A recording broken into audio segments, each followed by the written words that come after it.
In my lifetime, I expect to see 3, 4, perhaps even more women on the High Court bench.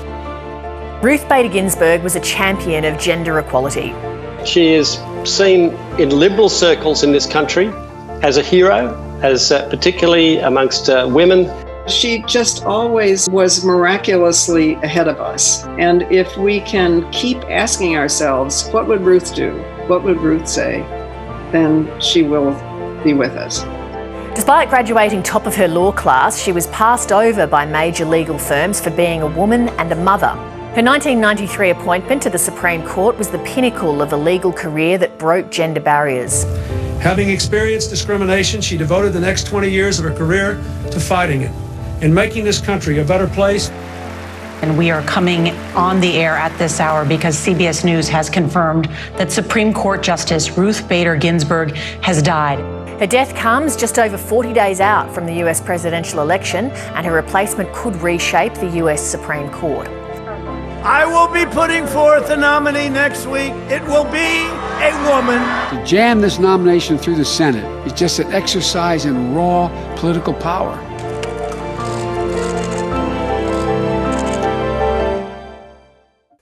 Earlier, I spoke to Republican strategist Rick Wilson. For an Australian audience, can you please explain why this is such a big deal? What are the issues at stake for life in America? Well, the Supreme Court in America on both sides of the political divide is an enormous political hot button. There's a degree of what I call judicial fetishism on both sides of the political equation, where the largely persistent legislative deadlocks between the left and the right, Republicans and Democrats, over the generations, have come to be seen as the only way that they're amenable to solution is by the Supreme Court. In the case of Ruth Bader Ginsburg dying less than 50 days before the election, we find ourselves in a position where the nation is riveted now to the question of whether or not the Republicans will follow the rules they set during Barack Obama, of which you can't name a nominee during the course of an election at this close to the moment. It's an enormously consequential and frankly politically dangerous moment for the Republican Party.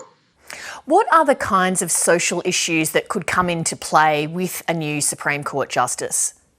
Well, look, there's a fundamental issue in this, which is Roe versus Wade, the American legal decision, which has been the fundamental underpinning of the question of abortion in the U.S.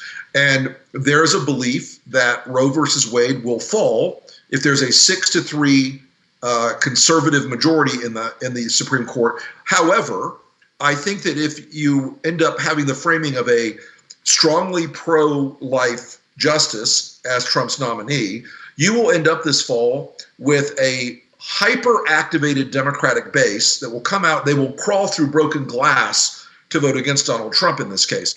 Is it possible for the Senate to push through a Trump nominee in the time available before the election? It is extraordinarily difficult to do so. We're in a moment where there are fewer than 42 days before the election. 44 days before the election. And you're going to end up with having to race through the Senate, race through a confirmation process. I mean, Ruth Bader Ginsburg has not even been buried yet.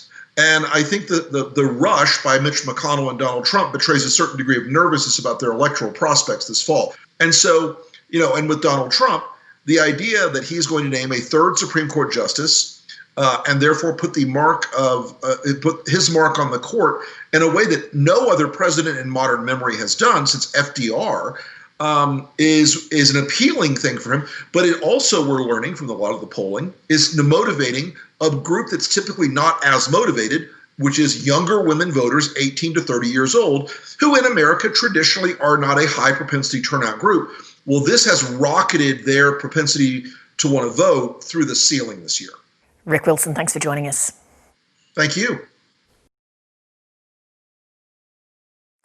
Hi, I'm Leigh Sales. Thanks for watching this story. If you'd like to watch more of 7:30's stories, they are on the left of your screen. And tap on the button below to subscribe and get the latest from ABC News.